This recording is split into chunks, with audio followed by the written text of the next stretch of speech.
Sports committee पोमा ने Israel की football team की स्पॉन्सरशिप खत्म करने का ऐलान कर दिया और ताहम ये भी कहा है कि इसका ताल्लुक हालिया इसराइल और हमास के दरमियान जंग से नहीं है, बल्कि ये फैसला 1 बरस पहले ही कर लिया गया था।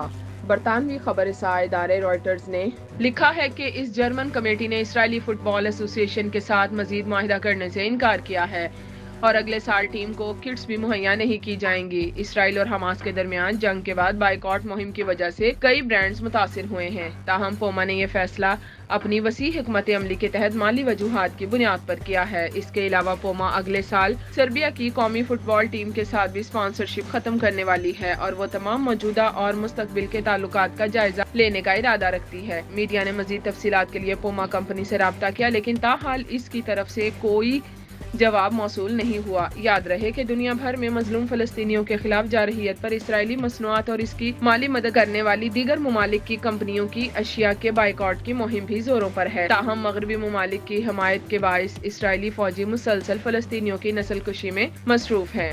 दरिया असना दुनिया भर के स्पोर्ट्स स्टार्स भी गजा पर इसराइली जारहियत के खिलाफ आवाज बुलंद कर रहे हैं, जिनमें बॉक्सिंग के साबिक आलमी चैंपियन आमिर खान सरे फहरिस्त हैं। ताहम रोनाल्डो और मेसी समेत दीगर बड़े स्टार्स ने ताहाल इस मामले पर खामोशी इख्तियार कर रखी है।